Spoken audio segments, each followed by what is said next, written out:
എല്ലാവർക്കും നമസ്കാരം. മൗനരാഗം സീരിയലിൻ്റെ ഇന്നത്തെ വിശേഷത്തിലേക്ക് എല്ലാവർക്കും സ്വാഗതം കേട്ടോ. അങ്ങനെ നമ്മുടെ ജെറി ജോണ് അവിടെ നിന്ന് ഇറങ്ങാൻ തുടങ്ങുന്ന സമയത്ത് കല്യാണി പിന്നാലെ ചെന്നു. എന്നിട്ട് പുള്ളിക്കാരനോട് പറഞ്ഞു, അതെ, ജെറിയേട്ടൻ എവിടെ താമസിക്കുന്നത്? ഇവിടെ അടുത്തെങ്ങാനും ആണോ? അയ്യോ, ഞാൻ താമസിക്കുന്ന സ്ഥലത്തെക്കുറിച്ച് എനിക്ക് വലിയ ധാരണയൊന്നുമില്ല. ഇവിടെ എനിക്ക് ഒരുപാട് ഫ്രണ്ട്സൊക്കെ ഉണ്ട്. അതുകൊണ്ട് അവരുടെ ഒരാളുടെ കൂടെയാണ് ഞാൻ താമസിക്കുന്നത്. അല്ല, എന്നാലും എവിടെയായിരിക്കും സ്ഥലം? അങ്ങനെ ഇവൻ ആ ഒരു സ്ഥലപ്പേര് പറയുന്നതും നമ്മുടെ കല്യാണി അവൾക്കറിയാവുന്ന ഒരു സ്ഥലപ്പേര് തിരിച്ചു പറഞ്ഞു. പോത്തുങ്കൽ ഭാഗത്താണോ താങ്കൾ താമസിക്കുന്നത്? അതെ, എനിക്ക് കറക്റ്റായിട്ട് അറിയത്തില്ല കല്യാണി. എന്തായാലും ഞാൻ വീട്ടിലെത്തിക്കഴിഞ്ഞ ഉടനെ തന്നെ കല്യാണിക്ക് ഇൻഫോം ചെയ്യാം. ചിറയൻകീഴ് ഭാഗത്തുള്ള ഒരു സ്ഥലത്താണ് പുള്ളിക്കാരൻ താമസിക്കുന്നതെന്നും ഒക്കെ പറഞ്ഞ് അവിടെ നിന്ന് ഇറങ്ങാൻ തുടങ്ങിയതും കല്യാണിയാണെങ്കിലോ എങ്ങനെയെങ്കിലും കാർത്തിക ചേച്ചി വരുന്നത് വരെ ഇവനിവിടെ പിടിച്ചു നിർത്തണമല്ലോ. അതിന് വേണ്ടിയിട്ട് അവൻ്റെ അടുത്ത് ചെന്നിട്ട് പറഞ്ഞു, അതെ ജെറിയേട്ട, തിരക്കില്ലെങ്കിൽ കുറച്ച് സമയം കൂടി സംസാരിച്ചിട്ട് പോവാം. കല്യാണി, ഇപ്പോൾ അത്യാവശ്യമായിട്ട് ചില പരിപാടികളൊക്കെ ഉണ്ട്. ഇവൾക്ക് എന്തോ ചില സംശയങ്ങളുള്ളതുപോലെയാണല്ലോ. ഇവൾ എന്തൊക്കെയോ എന്നിൽ നിന്നും അറിയാൻ താല്പര്യപ്പെടുന്നുണ്ടല്ലോ എന്നൊക്കെ ആലോചിച്ചുകൊണ്ടാണ് അയാൾ അവിടുന്ന് പോകാൻ തുടങ്ങി. ഈ സമയമാണെങ്കിൽ കല്യാണി ഇവൻ്റെ ഫോട്ടോ എടുക്കാൻ വേണ്ടി ഫോൺ എടുത്തതും പെട്ടെന്ന് തന്നെ ആശാൻ എന്തോ ചില കാര്യങ്ങൾ സംശയം തോന്നുക. അങ്ങനെ കല്യാണി ആ ഒരു ഫോൺ എടുത്ത് താഴോട്ട് വെച്ചു. അതിനുശേഷം എന്നാൽ ശരി, ജെറിയേട്ടൻ പോയിട്ട് വാ. പിന്നെ ഉണ്ടല്ലോ, ചെന്നൈയിലേക്ക് ഞങ്ങൾ വരുന്ന സമയത്ത് ജെറിയേട്ടൻ്റെ വീട്ടിലേക്ക് ഉറപ്പായിട്ടും വരുമെന്നൊക്കെ പറഞ്ഞു കല്യാണി. അങ്ങനെ ജെറി ആണെങ്കിലോ, എന്നാൽ ശരി കല്യാണി, ഇനി എന്തെങ്കിലും കാര്യങ്ങളൊക്കെ ഉണ്ടെങ്കിൽ വിളിക്കാം കേട്ടോ. അപ്പോൾ ഓക്കെ എന്നൊക്കെ പറഞ്ഞ് അവൻ അവിടുന്ന് പോയതും നമ്മുടെ കല്യാണി പെട്ടെന്ന് ഫോൺ എടുത്ത് കാർത്തികയെ വിളിക്കുക. എൻ്റെ ചേച്ചി ഇത് എവിടെയാണ്? ഞാൻ ചേച്ചി വെയിറ്റ് ചെയ്ത് ഇവിടെ നിൽക്കുമായിരുന്നു. പിന്നെ അതേ മോളെ, എനിക്ക് വരുന്ന വഴി എൻ്റെ വണ്ടി കംപ്ലൈൻ്റ് ആയിടി. ഞാനിവിടെ വഴിയിൽ നിൽക്കുകയാണ്. അങ്ങനെയാണെങ്കിൽ ചേച്ചി നിൽക്കുന്ന സ്ഥലത്തേക്ക് ഞാൻ ഇപ്പോൾ വരാം. അവനിവിടെ വന്നിട്ടുണ്ടായിരുന്നു, ആ ജെറി ജോണ്. അങ്ങനെ കല്യാണിയെ കാത്തു നിൽക്കുന്ന കാർത്തിക കാണുന്നത് ബുള്ളറ്റിൽ പോകുന്ന നമ്മുടെ ഗംഗാപ്രസാദിനെയാണ്. അപ്പോൾ അയാളെ കണ്ടതും ഈശ്വര, അവനൊപ്പം കല്യാണി മോളുടെ വീട്ടിൽ പോയിട്ടുള്ള വരവാണല്ലോ. എന്തായാലും ഇവൻ തന്നെയാണപ്പോൾ ജെറിയായിട്ട് അഭിനയിച്ചത് എന്നുള്ള കാര്യം കാർത്തിക കണ്ടെത്തി. അങ്ങനെ കാർത്തിക അവിടെ നിന്നതും ദാ നമ്മുടെ കല്യാണി അങ്ങോട്ട് വന്നു. ചേച്ചി, അവനിപ്പം വീട്ടിൽ വന്നിട്ട് പോയി, ആ ജെറി ജോണ്. ഇത് കേട്ടതും കാർത്തിക പറഞ്ഞു, എൻ്റെ മോളെ ഞാൻ കണ്ടുടി, അവനിപ്പോൾ ഇവിടുന്ന് പോകുന്നത് കണ്ടു, ആ ഗംഗാപ്രസാദ്. അങ്ങനെയാണെങ്കിൽ അവൻ തന്നെ ആയിരിക്കും. അവൻ ദാ ഇപ്പോൾ അങ്ങ് പോയതേ ഉള്ളൂ. വെച്ചു പിടിച്ചു കഴിഞ്ഞാൽ നമുക്ക് അവനെ പിടിക്കാൻ പറ്റുമെന്നും പറഞ്ഞ് രണ്ടുപേരും കൂടി ആ വണ്ടിയിൽ കയറി ജെറിയുടെ പിന്നാലെ പോവുക. അവനാണെങ്കിൽ അവൻ സ്ഥിരം പോവാറുള്ള ആ ഒരു ടെക്സ്റ്റൈൽ ഷോപ്പിന് മുന്നിലെത്തി വണ്ടി പാർക്ക് ചെയ്ത് കടയിലേക്ക് കയറി തുടങ്ങുമ്പോൾ നമ്മുടെ കല്യാണി പറഞ്ഞു, ചേച്ചി, അവൻ സ്ഥിരമായിട്ട് ഈ കടയിലാണ് വരുന്നതെങ്കിൽ ആ ടെക്സ്റ്റൈൽസ് ഓണർക്ക് ഇവനുമായിട്ട് എന്തെങ്കിലും ഡീലിങ് കാണില്ലേ? ഇത്തവണയോ അവിടുത്തെ CCTV ഒന്നും വർക്ക് ചെയ്യുന്നില്ലെങ്കിൽ ഉറപ്പായിട്ടും അവനും അയാളും തമ്മിൽ എന്തോ ബന്ധമുണ്ടെന്ന് നമുക്ക് ഉറപ്പിക്കേണ്ടി വരും. എന്തായാലും വാ, നമുക്ക് പോയി നോക്കാമെന്ന് പറഞ്ഞ് രണ്ടുപേരും വണ്ടിയിൽ നിന്ന് ഇറങ്ങിയിട്ട് ആ ടെക്സ്റ്റൈൽ ഷോപ്പിലേക്ക് ചെല്ലുക. അവിടുത്തെ മാനേജറുടെ അടുത്ത് എന്നിട്ട് പറഞ്ഞു, അതെ, ഇപ്പോൾ ഒരു ഗ്രേ കളർ ഷർട്ടിട്ട് ഒരാളിങ്ങോട്ട് കയറി പോകുന്നത് കണ്ടോ?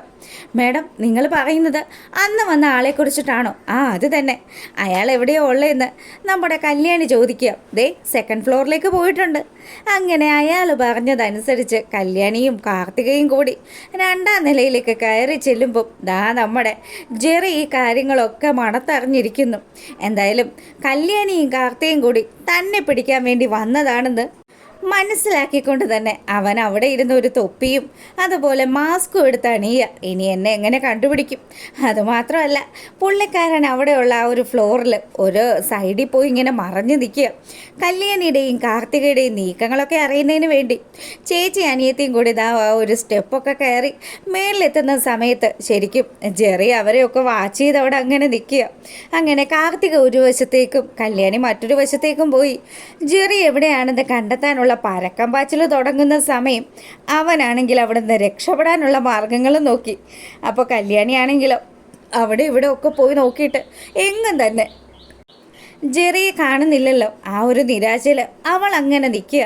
കല്യാണിയും കാർത്തികയും ഒരേപോലെ ഇവനെ സെർച്ച് ചെയ്യുന്നത് കൊണ്ട് തന്നെ നമ്മുടെ കല്യാണിയുടെ കണ്ണിൽ ഈ കള്ളം പെടുന്നുണ്ട്. അങ്ങനെ അയാൾ അവിടെ നിന്നും എസ്കേപ്പ് ആകാൻ തുടങ്ങുമ്പോൾ ശരിക്കും പറഞ്ഞാൽ കല്യാണി നമ്മുടെ കാർത്തികയെ കണ്ണ് കാണിച്ചു. ദേ നിൽക്കുന്നു അവനെ പിടിക്കണമല്ലോ. അങ്ങനെ അവൻ്റെ പിന്നാലെ ചെന്ന് അവൻ്റെ തോളിൽ തട്ടിയിട്ട് എടോ ആ മാസ്ക് എടുത്ത് മാറ്റടോ എന്ന് പറയുകയാണ് കല്യാണി. അത് കേട്ടതും അവൻ അവിടുന്ന് കുതറി ഓടാൻ ശ്രമിക്കുന്നു. ഈ സമയമാണെങ്കിൽ ഇവൻ തന്നെയാ ഇവൻ്റെ മുഖം എന്തായാലും ഇന്ന് കാണണം, ഇനി കണ്ടിട്ട് തന്നെ ബാക്കി കാര്യമെന്ന് പറഞ്ഞ് ചേടത്തി അനിയത്തിയും കൂടി നമ്മുടെ ഗംഗാപ്രസാദിനെ അങ്ങ് പൂട്ടി. അപ്പോൾ അവിടെയുള്ള സ്റ്റാഫുകളും ഒക്കെ വന്നു. എന്താ മാഡം, എന്താ പ്രശ്നം? ദേ ഇയാൾ കൊടും ക്രിമിനൽ ആണെന്നൊക്കെ കാർത്തിക വിളിച്ചു പറയുന്നുണ്ട്. അങ്ങനെ ദാ ഗംഗാപ്രസാദിന് പിടി വീണു.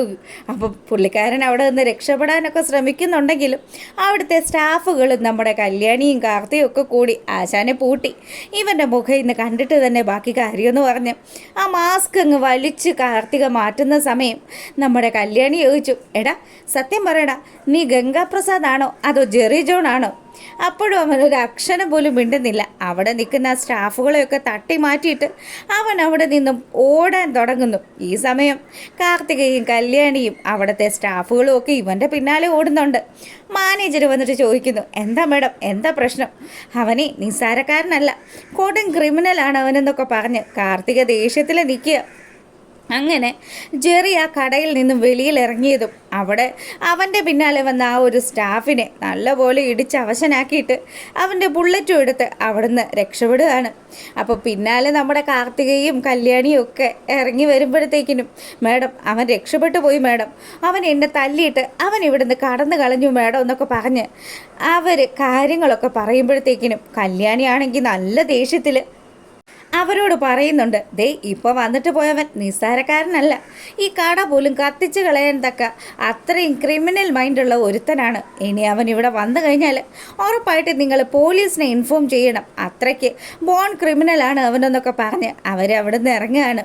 ഇനി എളുപ്പം തന്നെ കിരണിൻ്റെ അടുത്ത് ചെന്നിട്ട് ഈ വിവരങ്ങൾ മുഴുവനും പറയണം, കിരണേട്ടനും സത്യങ്ങളൊക്കെ മനസ്സിലാക്കണമല്ലോ എന്ന് പറഞ്ഞ് കാർത്തികയും കല്യാണിയും കൂടി നമ്മുടെ കിരണിൻ്റെ അടുത്തേക്ക് ചെല്ലുക.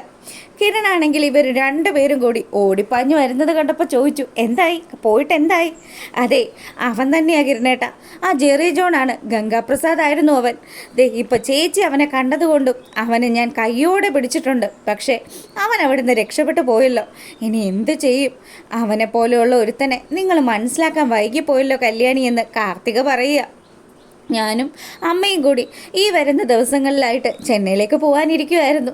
അങ്ങനെ ഞാൻ അങ്ങോട്ട് പോയിരുന്നെങ്കിൽ അവൻ ഇപ്പോഴും നിങ്ങളെ വിദഗ്ധമായിട്ട് പറ്റിക്കുമായിരുന്നു.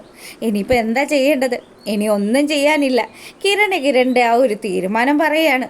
അതെ, ഇനി എൻ്റെ ഭാര്യയും എൻ്റെ അമ്മയും അതുപോലെ എനിക്ക് വേണ്ടപ്പെട്ടവരെല്ലാവരും സേഫായിട്ടിരിക്കണമെങ്കിൽ ഉറപ്പായിട്ടും ഇത്രയും കാലവും ഞാൻ കളിച്ച ആ ഒരു കളി അതിന് മാറ്റി കളിക്കണം. അവരെല്ലാവരും വിചാരിച്ചിരുന്നത് ഞാൻ തളർന്നു കിടക്കുകയാണെന്നാണല്ലോ. ഇനി ഞാൻ എന്തായാലും ഉയർത്തെഴുന്നേൽക്കുന്നതും അവന്മാരെയൊക്കെ പൂട്ടുന്നതും ഒക്കെ അവരെ നേരി കാണണം. എൻ്റെ മനസ്സിലുണ്ട് ഒരു ഐഡിയ, അതനുസരിച്ച് ഞാൻ പ്രവർത്തിക്കുമെന്നൊക്കെ കാണിച്ചുകൊണ്ടാണ് ഇന്ന് നമ്മുടെ ആ ഒരു കിരണിൻ്റെയും കല്യാണിയുടെയും വിശേഷം അവസാനിക്കുന്നത്. അപ്പോൾ ഇഷ്ടമായാൽ ഒന്ന് ലൈക്ക് ചെയ്യുക. അപ്പോൾ ഓക്കേ.